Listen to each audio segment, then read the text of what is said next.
I find directors, as we all know, the old cliche that the French theater is a writer's theater, and the British theater is an actor's theater, and the American theater is a director's theater.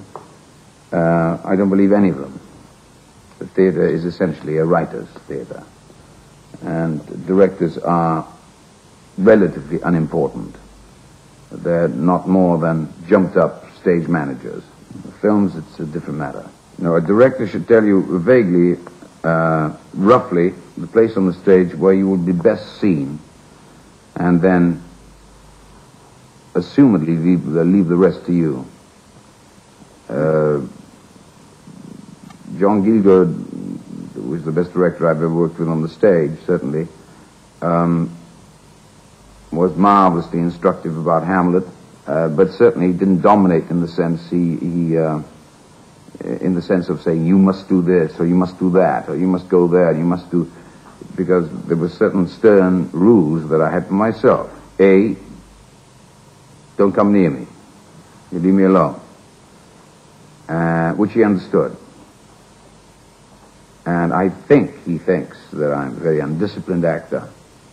For that very reason, I have to have a lot of space on the stage, a lot of space that I can move without being bothered by too many people. Well, John says I'm very undisciplined. He's probably right. But then I wouldn't want to be disciplined. I wouldn't want to be that kind of actor who goes on the stage and perfectly every night gives the same cadence to the same speech every night for days and days and days and days on end. I would prefer to be free, so that I'm invited to be bad some nights, if I happen to be bad that night. I once described Gielgud in print as the greatest living actor from the neck up, by which I meant that his most powerful attributes were his face and his voice. And I've often thought, do you think the same could be said of you? No, I think it's not from the neck up, but from the brain down from here to here. I think that most of my capacity lies in my voice. There was a speech in Boy with a Cart that you had a particular impact with. It started, I was alone by the unattended pillow. Would you like to do that for us now? As you know, this is about this strange little saint, Cuthman, who was trying to build a church. The villagers and everybody who helps him, they can't put up the king post, the key post in the church. And he's left alone on the stage, and the other people go off, having despaired of building this church. And they come back, and it's in place. I was alone by the unattended pillar, mourning the bereaved air that lay so quiet between walls, hungry for hammer blows and the momentous hive that once was there.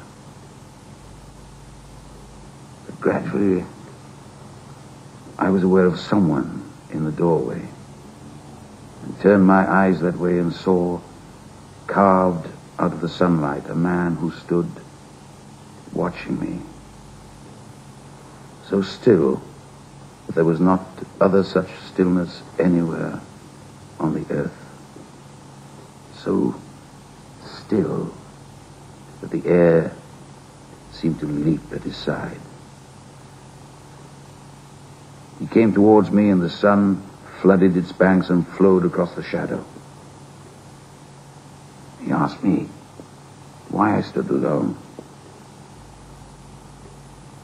His voice hovered on memory with open wings and drew itself up from a chine of silence as though it had long time lain in a vein of gold. I told him, it is the king post. He stretched his hand upon it. At his touch, it lifted into place. There was no sound. I cried out. I cried at last, "Who are you?" I heard him say, "I was a carpenter."